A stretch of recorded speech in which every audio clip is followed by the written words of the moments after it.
श्रीमद्भागवत महापुराण की श्री राधा गोविंद भगवान की जय जय श्री राधे जय जय श्री राधे जय जय श्री राधे श्याम।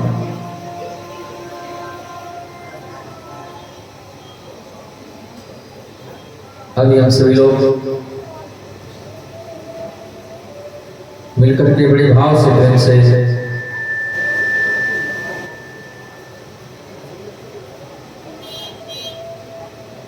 भगवत नाम संकीर्तन कर रहे थे।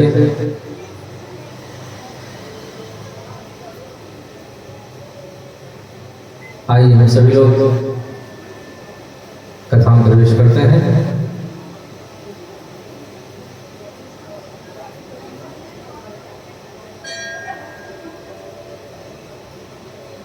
आज कथा का पहला दिन है।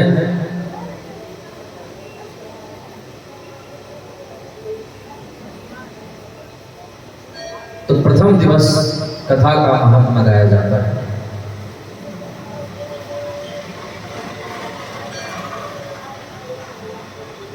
कथा की महिमा गाई जाती है, कथा का महात्मा गाया जाता है।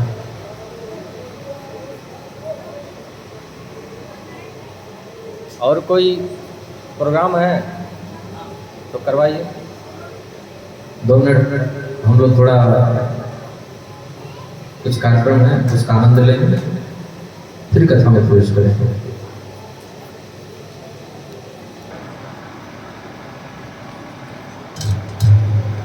समय थोड़ा कम है।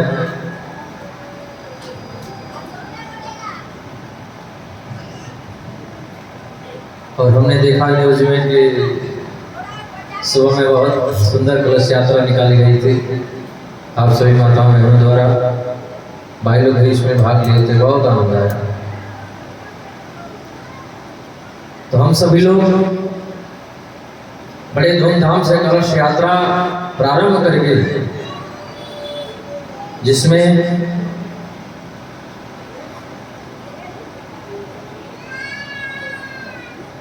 आप सभी गायत्री परिवार के लोग भी शामिल थे,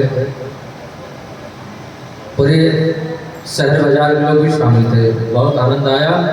तो हम सभी लोग बड़े धूमधाम से कलश यात्रा निकाल करके कथा को प्रारंभ करने जा रहे हैं। कथा में प्रवेश करें। महात्मा का प्रथम श्लोक।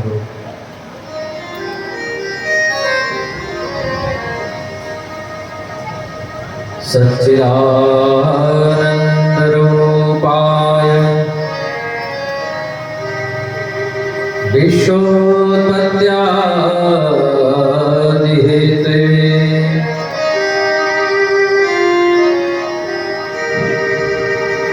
तापत्रय विनाशाय श्री कृष्णाय वयं नमः।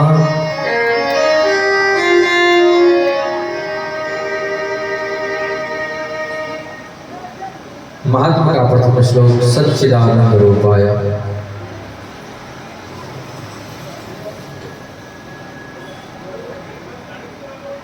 सद्घन चिद्घन आनंद सच्चिदानंद। बोले सच्चिदानंद भगवान की। भगवान सत्य है, भगवान चित्त स्वरूप है और भगवान ही आनंद स्वरूप है। इसलिए कहा जाता है कि बोलिए आनंद कंद भगवान की, सच्चिदानंद भगवान की। भगवान ही सत्य है, भगवान ही चित्त स्वरूप है। चित्त का मतलब होता है प्रकाश। भगवान ही प्रकाश स्वरूप है, बल्कि अपने ही प्रकाश से पूरी दुनिया को प्रकाशित करते हैं। पुष्पों में सुगंध वो है तो फूलों में रंग भी वही है। प्रकृति के जितने भी नियम चल रहे हैं सब उनके द्वारा ही निर्देशित हैं। और तीसरी बात बड़ी विचित्र कही कि आनंद है। आनंद की परिभाषा तो भागवत में बड़ी विचित्र रूप में वर्णित है। आनंद का मतलब क्या है?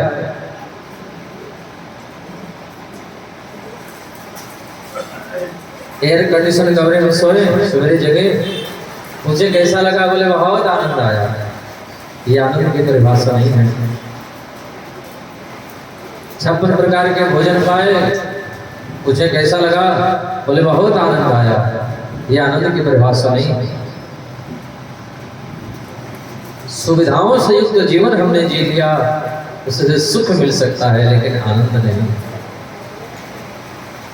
आनंद तो केवल भागवत की कथा में है, आनंद तो केवल भगवान के नाम में है। इसीलिए तो हम लोग आते हैं, नंद घर आनंद भयो जय कन्हैया लाल की, अवध घर आनंद भयो जय हो राजा राम की। कोई ये नहीं कहता कि नंद घर कृष्ण भयो, कोई यह नहीं कहता कि अवध घर में राम भयो। सभी लोग कहते हैं नंद घर आनंद भयो जय कन्हैया लाल की। क्योंकि जो आनंद का सिंधु है, जिसके आनंद की सिंधु की बिंदु में किसी को प्राप्त हो जाए तो पूरा विश्व प्रपंच आराम विराम विश्राम का अनुभव करता है। ऐसे सच्चिदानंद भगवान, जिनके स्वरूप के बारे में वर्णन किया गया है भागवत में। भगवान का स्वरूप हम लोग समझ लिए, अरे भगवान करते क्या है? भगवान दुनिया को बनाते हैं, हम सबको आपको बनाते हैं, पालन करते हैं, और जब टाइम आता है तो संहार कर देते हैं। 3 काम है भगवान का, उत्पन्न करना, पालन करना और संहार कर देते हैं। दुनिया बनाना, बनाकर चलाना, बस उसी का काम है। बड़ा जबरदस्त उसका इंतजाम है। तो भगवान हम सबको, आपको, सबको, पूरी दुनिया को बनाते हैं। विश्वोत्पत्ति आदि हेतु में विश्व की उत्पत्ति, पालन और लय भगवान करते हैं। तापत्रय विनाशाय, और एक काम करते हैं, हमारे जीवन में जो पाप ताप संताप है उसको भी मिटाते हैं। तीनों प्रकार के तापों को भी भगवान मिटाते हैं। तीनों प्रकार के ताप कौन कौन?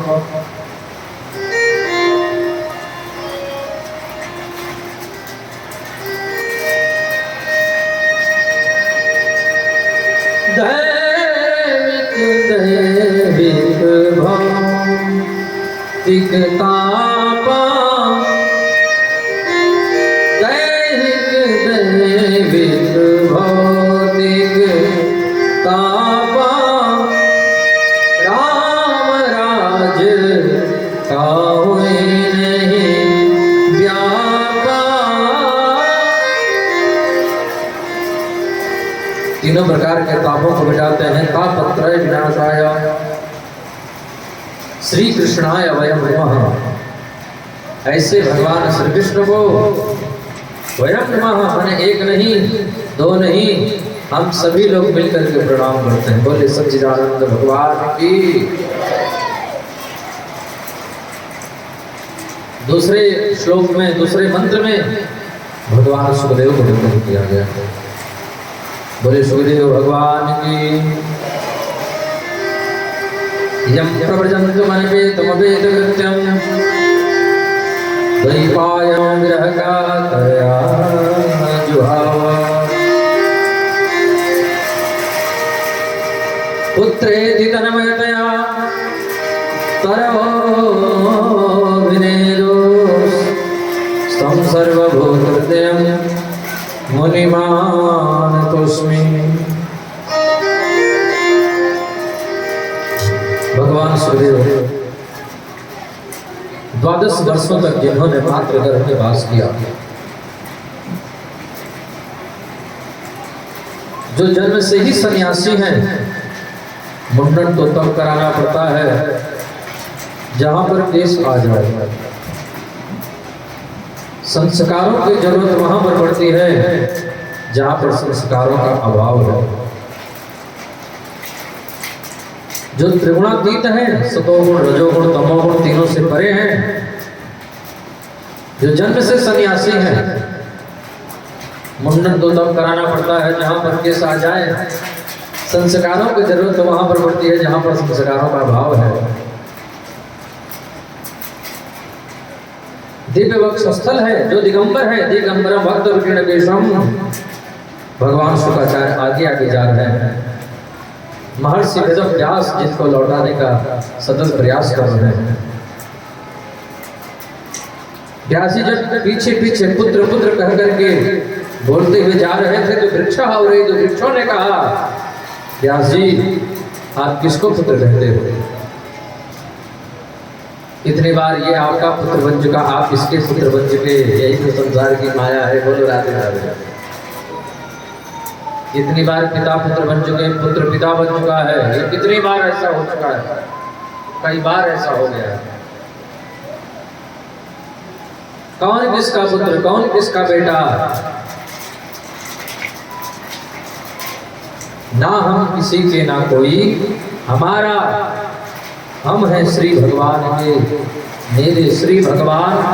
अनुभव यह करते चलो जब तक घट में प्राण। व्यास जी ने जाना कि ये तो वास्तव में सर्वभूत हृदय है, ये तो भगवत स्वरूप है, तो वे लौट करके चले गए। तम सर्वभूत हृदय मुनिमान तस्मै, ऐसे सर्वभूत हृदय भगवान सुखदेव के चरणों में हम सभी लोग बार बार वंदन करते हैं, बार बार प्रणाम करते हैं। बोले सुखदेव भगवान की।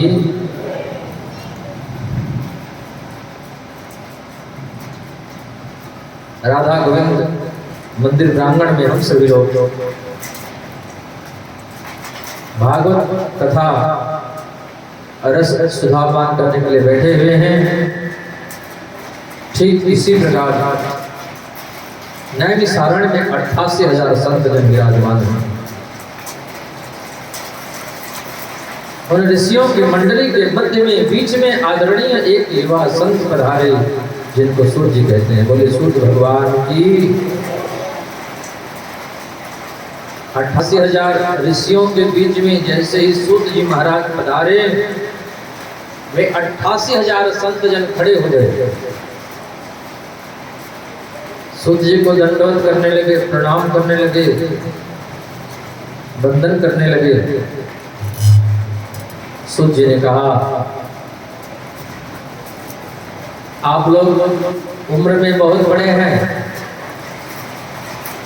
इस प्रकार से हमारा आदर सत्कार कर रहे हैं, ये तो ठीक बात नहीं है। ऋषियों ने कहा, सूर्य जी धन वृद्धा बल वृद्धा आयुर्वृद्धास्तथैव च ते सर्वे ज्ञान वृद्धस्य किंकरा शिष्य किंकरा। कुछ लोग धन में बड़े होते हैं, कुछ लोग बल में भी बड़े होते हैं, कुछ लोग कदाचित उम्र में भी बड़े होते हैं, लेकिन जो ज्ञान में बड़े होते हैं वो सबसे बड़े होते हैं। ते सर्वे ज्ञान वृद्धस्य किंकरा शिष्य किंकरा। बोलो राधे राधे। सूर्य जी गदगद हो गए। ऋषियों ने बिल्कुल निष्पक्ष भाव से अपने मन की बात सूर्य जी के सामने रख दी।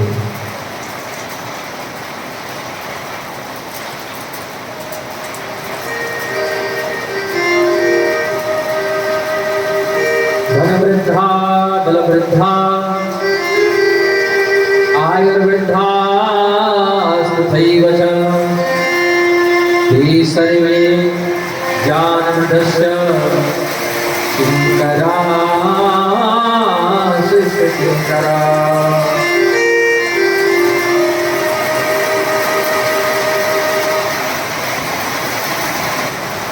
अज्ञानध्वांत विध्वंस कोटिशोऽन्यसमप्रभ श्रुताख्याहि कथासारम् मम कर्णरसायनम्।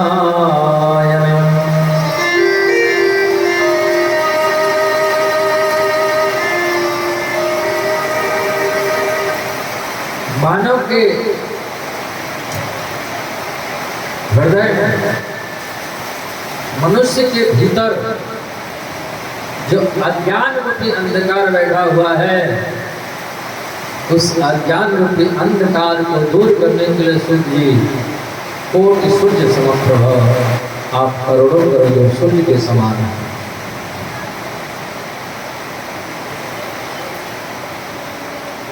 बाहर का अंधेरा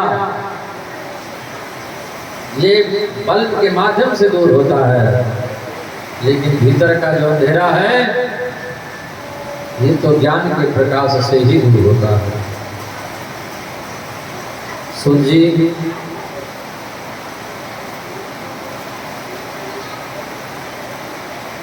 आप करोड़ों करोड़ों सूर्य के समान हैं, इसलिए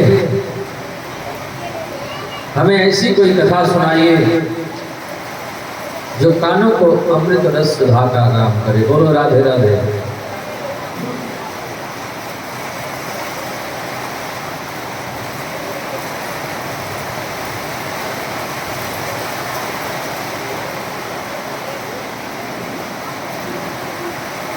ऊपर से जल की बरसात हो रही है, इधर से कथा गंगा की बरसात हो रही है। बोलो राधे राधे। दोनों गंगा का आनंद आप लोग ले रहे हैं।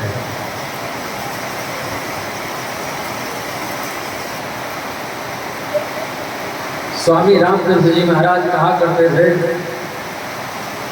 अरे वो काले बादल, अरे वो काले बादल जरा थम के बरस,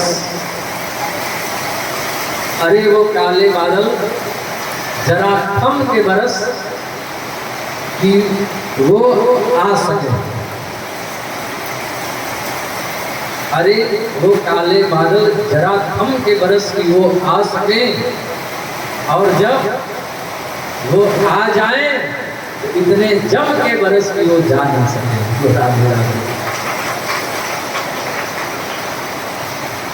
कथा गंगा में हम लोग पता लगा रहे हैं।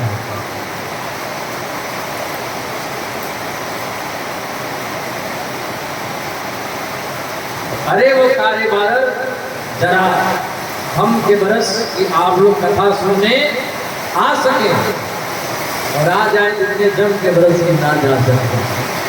कथा सुनो, आनंद लो, ज्ञान गंगा में गोता लगाओ। बोलो राधे राधे।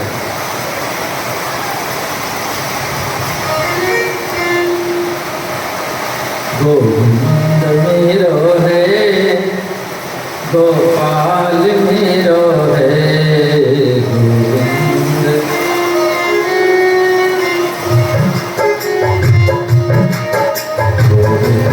मेरो है, गोपाल मेरो है।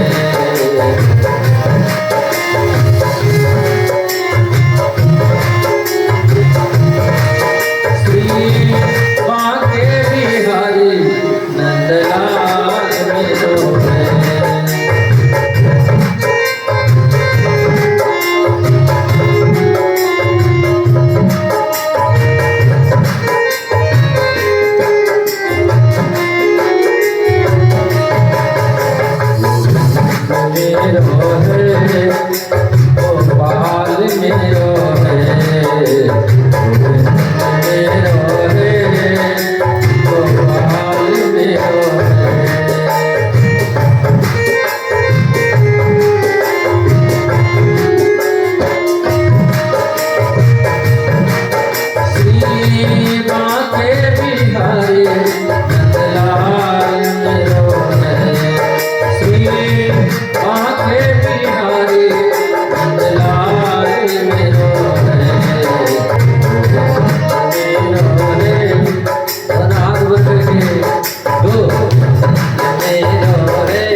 कीर्तन में ताली बजाने से हाथ की रेखाएं बदल जाते हैं। बोलो राधे राधे। कीर्तन में ताली बजाने से हाथ की रेखाएं बदल जाती हैं, बिल्कुल कन्फर्म है। राहु वाली रेखा खत्म हो जाती है, भाग्य वाली रेखा लंबी हो जाती है। बोलो राधे राधे। कीर्तन में ताली बजाने से।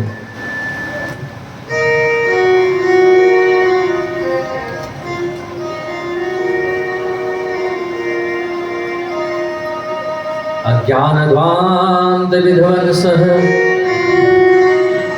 सूजी, अज्ञान रूपी अंधकार को दूर करने के लिए आप करोड़ों सूर्य के समान हैं। इसलिए हमें ऐसी कथा सुनाइए जो कानों को अमृत रस सुधा का काम करे। और एक और बात कहें, श्रेयसाम यदो भवे श्रेयः पावना नाम च पावनम कृष्ण प्राप्तिकरम शाश्वत साधनम तद्दाधुना। श्रेष्ठ में भी जो श्रेष्ठ हो, पवित्रों को भी जो परम पवित्र पावन बनाने वाली हो, और ऐसी कथा जो गोविंद से मिलाने वाली हो, जो कन्हैया से मिलाने वाली हो, ऐसी कथा हमें सुनाइए जिस भजन में राम का नाम न हो, उस भजन को गाना ना चाहिए। जिस कथा में राम का नाम ना हो, वो कथा भी गाना ना चाहिए। बोलो राधे राधे। ऐसी कोई कथा सुनाइए जो गोविंद को प्राप्त कराने वाली हो। कृष्ण प्राप्त करम शाश्वत साधनम तद्दाधुना। सूजी गदगद हो गए। बोले ऋषियों, असल में हमारा जीवन क्या है? काल ज्ञान ग्रास त्रास निर्णास हेतवे श्रीमद् भागवतम शास्त्रम कलु कीर्ण भाषितम। हमारा जीवन कैसा है? एक बहुत बड़ा अजगर सर्प है और हम लोग उसी सर्प के मुख के भीतर बैठे हैं। तो हम लोग सुरक्षित कब तक हैं? जब तक वो सर्प अपना मुख बंद ना कर ले।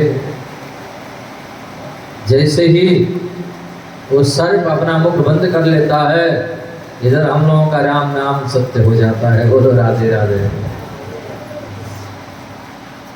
तो जिस मनुष्य के एक पल भी जीवन का भरोसा नहीं है, उसको भी गोविंद से मिलाने की सामर्थ्य है ऋषियों, तो केवल भागवत की कथा में है। बोलो राधे राधे।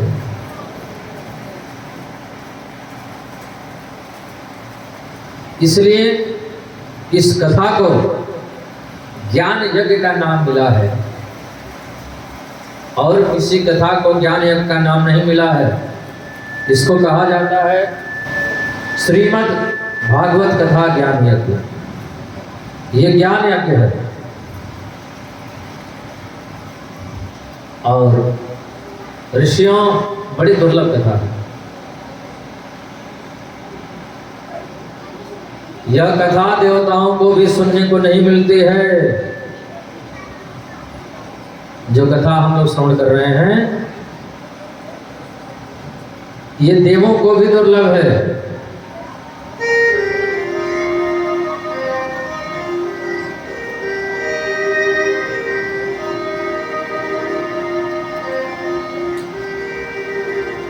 देवता लोग कथा सुनने के लिए आए। भगवान सुखदेव जब राजा परीक्षित को कथा सुना रहे थे, उसी वक्त देवता लोग भी आए कथा सुनने के लिए।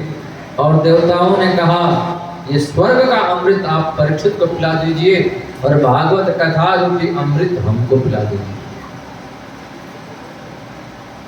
भगवान सुखदेव डांट फटकार कर देवताओं को भगा दिए। तो कथा वसुधा लोके क्वकाच क्वमणिर्महा। कहाँ ये भागवत कथा मणि और वो स्वर्ग का अमृत कांच का टुकड़ा।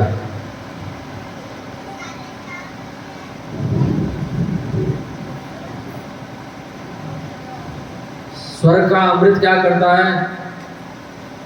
बोले दीर्घ आयु प्रदान करता है, मरने नहीं देता है। और भागवत कथा दीर्घ आयु भी प्रदान करती है और आनंद भी देती है। तो बहुत दिनों तक हम जिए, स्वर्ग का अमृत पान कर लें। हम लोग के मन में प्रश्न आता होगा कि परीक्षित को अमृत पी लेना चाहिए था, मरता नहीं।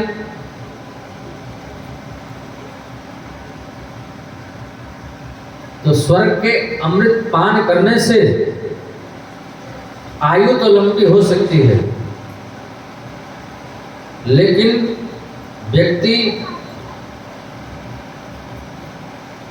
घुट घुट करके मरेगा,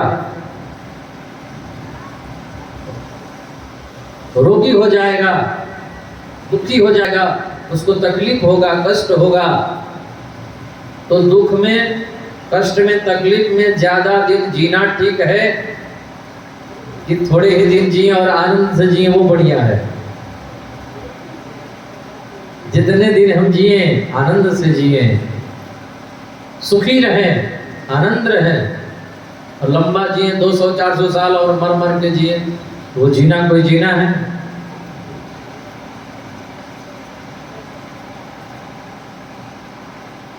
अच्छा मान लीजिए कोई आदमी अमृत पान कर लिया और वो मर नहीं रहा क्योंकि अमृत पी चुका है। अब उसके सामने उसका बेटा मर गया, उसके नाती पोती मर गए, सब लोग मरते जा रहे, वो मर ही नहीं रहा है। वो सबको देख रहा है, हमारे सामने सब मरते जा रहे हैं, सब मरते जा रहे हैं। अंत में वो भी परेशान हो जाएगा और वो भी यही सोचेगा कि हम भी मर जाते हैं, बढ़िया लगता है।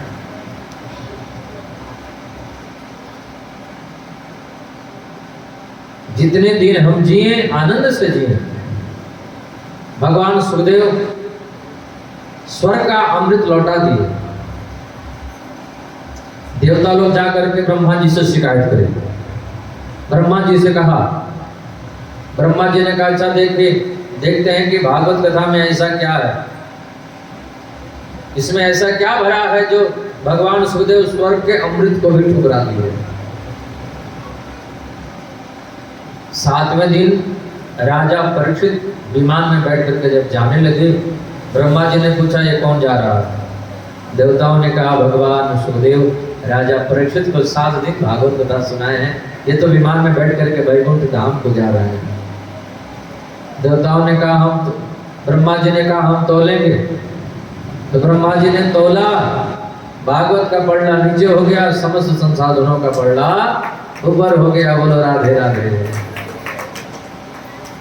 जिसमें वजन होगा वही तो नीचे होगा। ब्रह्मा जी ने दंडवत किया, अरे देवताओं ये किताब नहीं है, ये कोई पोथी नहीं है, ये ग्रंथ भी नहीं है, ये तो साक्षात मेरे गोविंद हैं। बोलो राधे राधे। तेने हम वांगमय मूर्ति प्रत्यक्षा वर्तते हरे, वही कथा हम सुनाएंगे। भगवान सुखदेव जो राजा परीक्षित को कथा सुनाए। सप्ताह श्रवण की विधि सनत कुमारों ने नारद जी से सुनी थी। एक बार नारद जी विशाला क्षेत्र बद्रीनाथ धाम में पहुंचे, बहुत दुखी थे। संत कुमारों ने पूछा नारद जी आप इतने टेंशन में क्यों हैं? आप सारी दुनिया का टेंशन दूर करते हो और आज खुद आप टेंशन में हो। नारद जी बोले संत कभी अपने दुख से दुखी नहीं होते। संत हमेशा दूसरों के दुख को देख करके दुखी होते हैं। हम अपने दुख से दुखी नहीं हैं। सारी पृथ्वी पर घूम करके देखा, मुझे कहीं शांति नहीं मिली, लेकिन जब वृंदावन धाम में गया कल कल निनादनी पावन यमुना के तट पर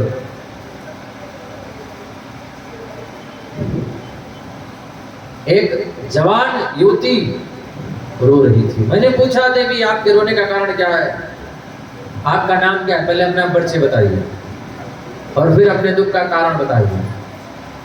उस युवती ने कहा, मेरा नाम है भक्ति देवी, मेरे दोनों पुत्रों का, एक का नाम है ज्ञान और एक का नाम है वैराग्य। हम इसलिए रो रही हैं कि हम तो जवान हैं और हमारे दोनों पुत्र बूढ़े हो गए हैं, दोनों वृद्धावस्था को प्राप्त हो गए हैं। माँ के सामने पुत्र वृद्ध हो जाए, इससे बड़ा दुख संकट और उसके जीवन में क्या हो सकता है।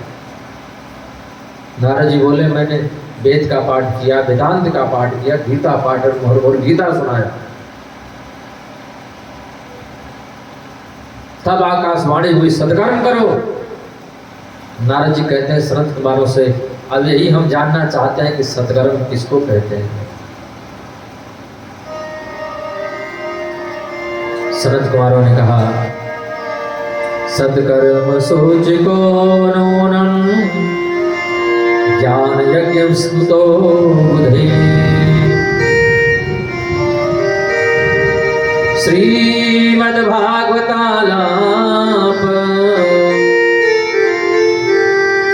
सतो गीत शुकादिभिः।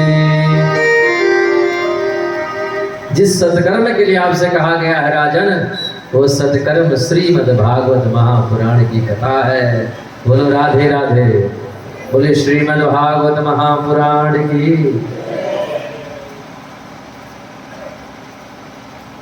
नारद जी बोले, तो ये कथा आप भक्ति मैया को सुना दीजिए, उनका दुख दूर हो जाए। सनत कुमार बोले, भक्ति मैया को बोलो कि थोड़ा आगे आए, हम थोड़ा नीचे उतरे, दोनों लोग बीच में मिल जाए हरिद्वार में। तो हरिद्वार में गंगा के तट पर सब लोग इकट्ठा हो गए। पता चला कि सनत कुमार कथा करने आए हैं। प्रचार प्रसार हो गया। बोलो राधे राधे। जगह जगह बैनर पोस्टर लगे, सनत कुमार कथा कर रहे हैं। अब तो जो लोगों की भीड़ उमड़ी, दूर दूर से लोग आए।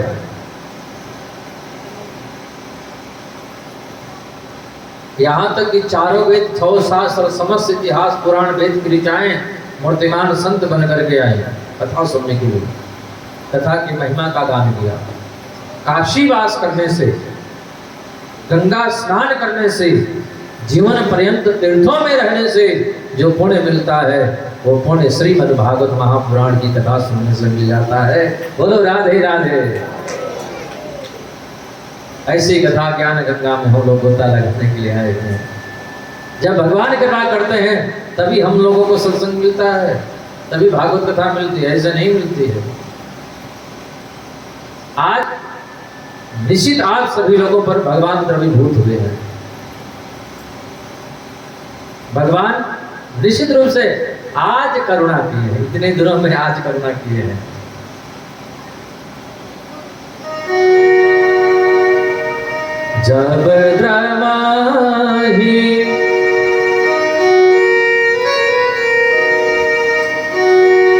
जब द्रवाही दीन दयाल राघव साधु संगत पाइए।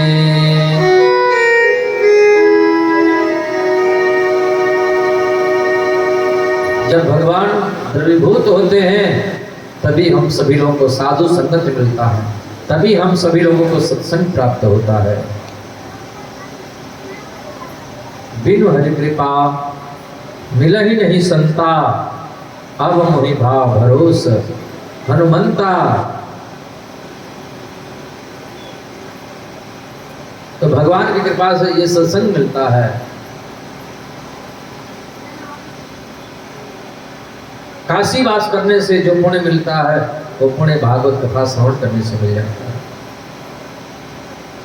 वृंदावन धाम में वास करने से जो पुण्य मिलता है, वह पुण्य भागवत की कथा श्रवण करने से मिल जाता है। बोलो राधे राधे। धर्म का कार्य करने से, दान करने से जो पुण्य मिलता है, वह पुण्य भागवत कथा श्रवण करने से मिल जाता है।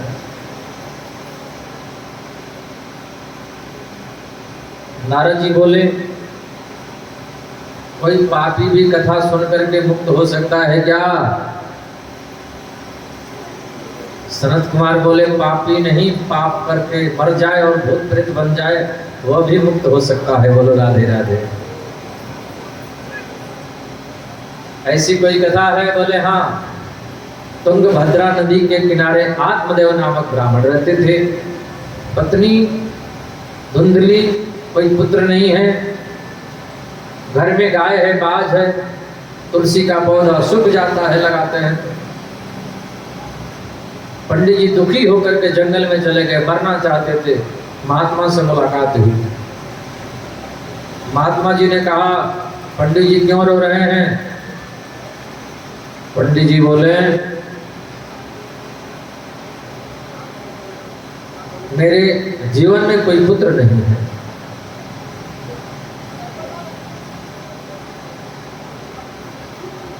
और जब बेटा नहीं तो फिर हमारी मुक्ति को कैसे होगी, हमारी सदगति कैसे होगी?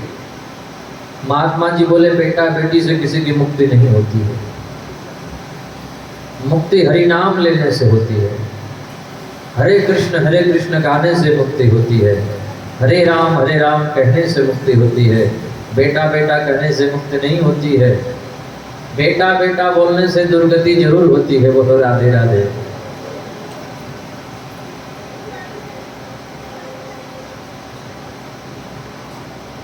पंडित जी बोले, ऐसी कथा प्रवचन तो हम भी करना जानते हैं, हमको कुछ नहीं, हमको तो बेटा चाहिए। आप बाबा जी सन्यासी लोग क्या जानो बेटे का सुख क्या होता है। पंडित जी महात्मा जी को परेशान करते। महात्मा जी ने कहा, अच्छा ये फल ले जाओ। और थोड़ा महात्मा जी ने उनको ज्ञान की बातें भी सुनाई कि देखो दुनिया में कोई सुखी नहीं है। जिसका बेटा है वो भी सुखी नहीं है, जिसका बेटा नहीं है वह भी सुखी नहीं है, और जिसका बेटा है वो भी सुखी नहीं है।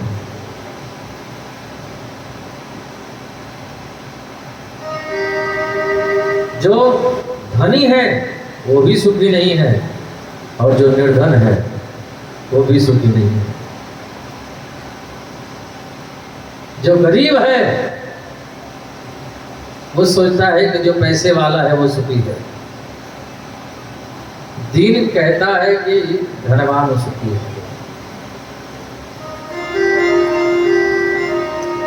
दीन कहे धनवान सुखी, धनवान कहे सुख राजा को भारी। राजा कहे महाराज सुखी, महाराज कहे सुख इंद्र को भारी। इंद्र कहे चतुरानन को सुख, चतुरानन कहे सुख विष्णु को भारी। पर तुलसीदास बिचारी कहें कि हरि भजन बिना सब जीव दुखारी। दिन कहता है कि राजा सुखी है, धनवान सुखी है। धनवान कहता है कि राजा सुखी है, राजा कहता है हम सुखी नहीं, महाराज सुखी हैं। महाराज कहते हैं कि इंद्र सुखी है, इंद्र कहता हम भी सुखी नहीं हैं। ब्रह्मा जी सुखी हैं, ब्रह्मा जी कहते हम भी सुखी नहीं हैं। भगवान विष्णु सुखी हैं। पर तुलसीदास जी कहते हैं कि हरि भजन बिना सब जीव दुखारी। सब दुखी है संसार में, नानक दुखिया सब संसारा, सोई सुखिया जाके नाम आधारा।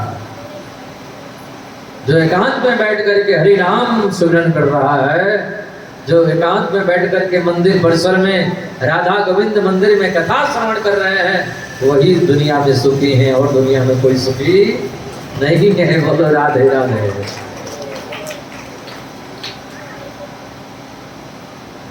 महात्मा जी बोले वो सब तो ठीक है, लेकिन हमको बेटा चाहिए। पंडित जी बोले हमको बेटा चाहिए।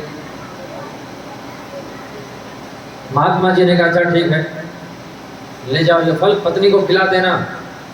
पत्नी को फल दिए, पत्नी उस फल को खाई नहीं, गाय को खिला दिया। पड़ोसन से बेटा ले लिया, नाम रख दिया अपने नाम से मिलता जुलता। मेरा नाम है धुंधली, तो मेरे बेटे का नाम होगा धुंधकारी।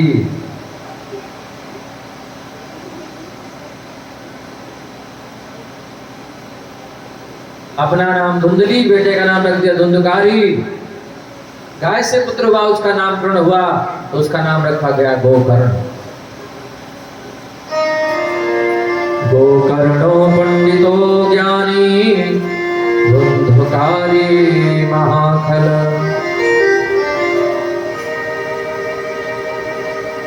गोकर्ण जी महाराज महान पंडित विद्वान हुए, और गोकर्ण और धुंधकारी शराब पीने लगा, जुआ खेलने लगा, मांस भक्षण करने लगा, सारे दुर्गुण उसमें आ गए। घर में ला करके मांस बनाने लगा।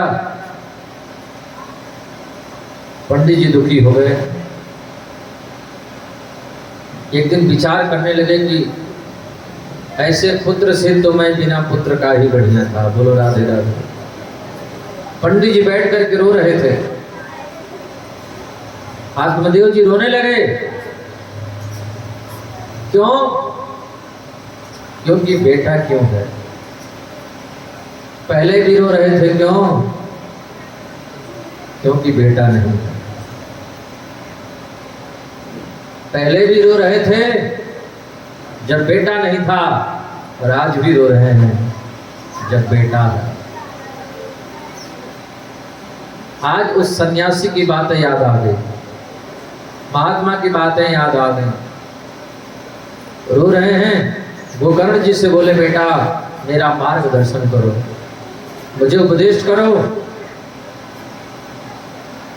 तब गोकर्ण जी महाराज अपने पिताजी को बड़ा सुंदर उपदेश करते हैं। पिताजी को आत्मोपदेश किया। पिताजी, शरीर से और संसार से आसक्ति हटाइए और परमात्मा में मन को लगाइए। देहेस्तिमां सरुधिरे अभिमतिं त्यजत्वं जायासुतादिषु सदा ममतां विमुञ्च। पश्यानिशं जगदिदं क्षणभङ्गुनिष्ठम्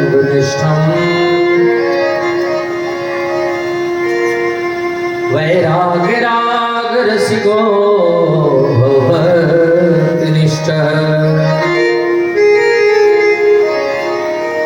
पिताजी, इस सप्त धातुओं से जो बना हुआ शरीर है, त्वक, चर्म, रुधिर, मेद, मज्जा, मांस, हड्डी, इस सप्त धातुओं से जो बना शरीर है, इससे आसक्ति हटाइए।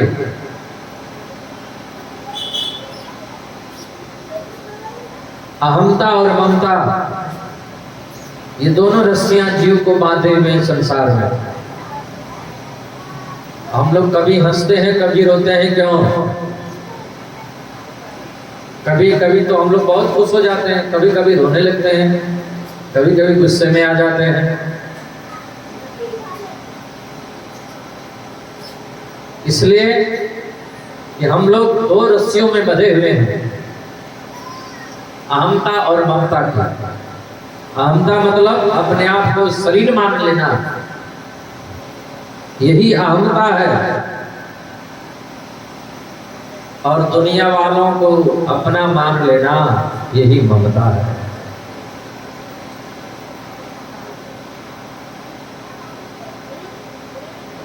ये दोनों रस्सियों को जब जीव तोड़ देगा, उसको सहज ही मुक्ति हो जाएगी। गोकर्ण जी महाराज बड़ा सुंदर उपदेश किए आत्मदेव जी को। आत्मदेव जी वन में चले गए। धुंधकारी माँ को मारने लगा, माँ कुएं में गिर करके मर गई। एक दिन धुंधकारी को 5 वेश्याएं मिलकर के मार डाले, प्रेत बन गया धुंधकारी, बाल में प्रेत बन करके पड़ा हुआ है। वो कर्ण जी महाराज जब आए, उनको पता चला मेरा भाई इसी महल में प्रेत बन करके पड़ा है। भुवन भास्कर सूर्य के चरणों में जब वंदन किया, भगवान सूर्य ने कहा इसकी मुक्ति चाहते हो तो भागवत कथा सुनाओ।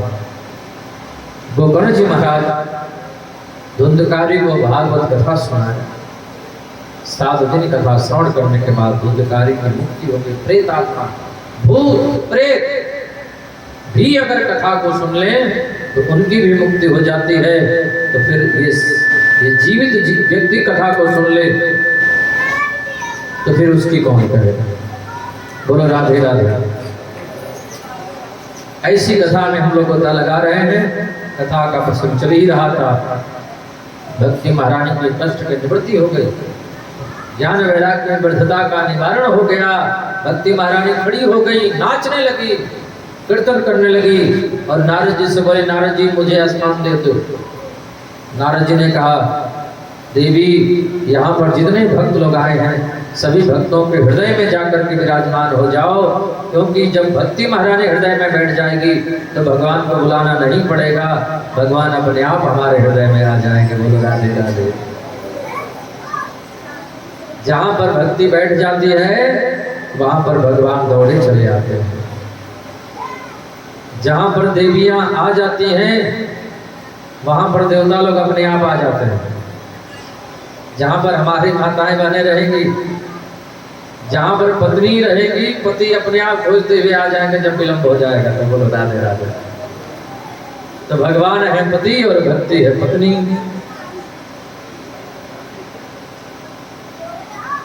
भक्ति में महारानी खड़ी हो गई, कीर्तन करने लगी। और आइए हम लोग भी मिलकर के भक्ति मैया के साथ में संकीर्तन करेंगे।